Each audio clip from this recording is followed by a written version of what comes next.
It's interesting to watch these stories. I had not paid attention, been traveling, was not aware of most of this, and as I look at it now, it is a non-story that has, well, they're trying to make it a story. It's front page news, depending on which paper you read. Free Press, Speaker blamed an election trickery scam aimed to ensure a victory for state GOP. Detroit News, Bolger scheme to plant fake Dem. Prosecutor lining up a rival to offer easy re-election, not illegal.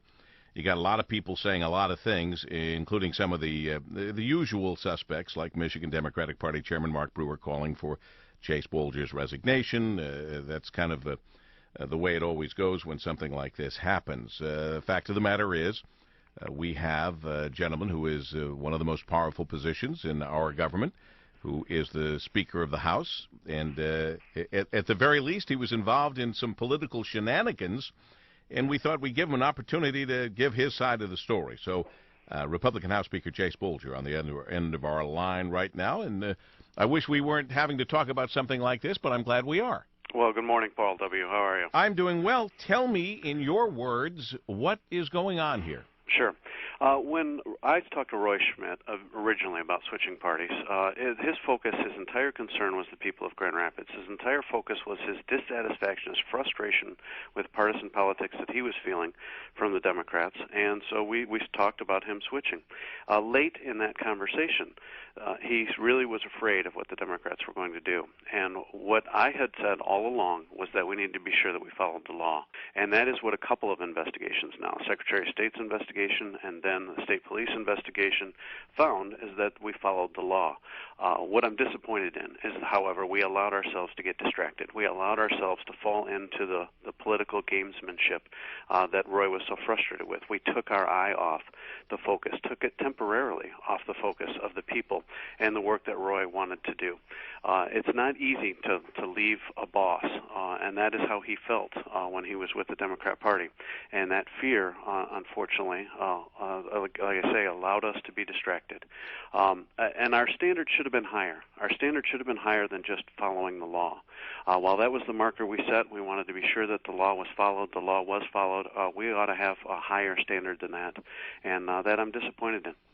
Well, the Kent County prosecutor, Bill Forsyth, saying he could not find any crime on the books to charge you or State Representative Roy Schmidt for this political plan to basically give Schmidt an easy pathway to re-election, obviously increase your party's majority, et cetera, et cetera.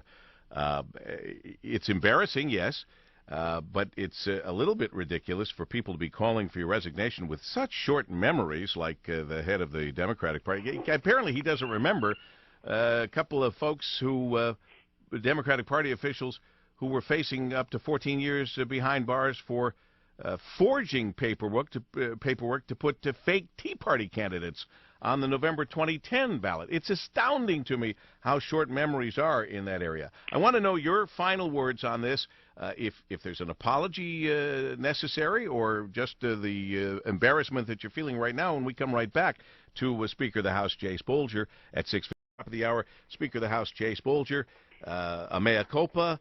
I'm embarrassed. I'm sorry I got involved. How do we wrap this up, Jase? Well, as you mentioned, there are other political games that have gone on. You've seen illegal activity with the fake Tea Party and the forgery of documents by the Democrats. You've seen Mark Brewer openly call for Democrats to choose the Republican nominee for president. However, those should not be excuses. Two wrongs do not make a right. And I think we should have remained focused, and we are already returned our focus to the reasons Roy left the Democrats, and that is his desire to focus on the people of Grand Rapids and providing solutions for the people of Michigan. And what happened in the past, for example, and they say in these earlier stories I looked at before having you on, Chase, running, as they say, a smoker in a race is not uncommon. But in this last time, in this criminal case with the Democrats, they were working to get someone on the ballot without that person even knowing about it. That's correct. This kid was aware of it. He was working at a GC vitamin store, and he was given the opportunity to make a little money, and took that opportunity. It is an ugly and unfortunate circumstance and situation that I am certain that you will never find yourself in again. No. No, as I say, we allowed ourselves to temporarily be distracted by political gamesmanship. We have already returned and will continue our focus on where we were, and that focus was on the people and how we provide solutions and fix the problems facing Michigan citizens. Are you able to get back to work now?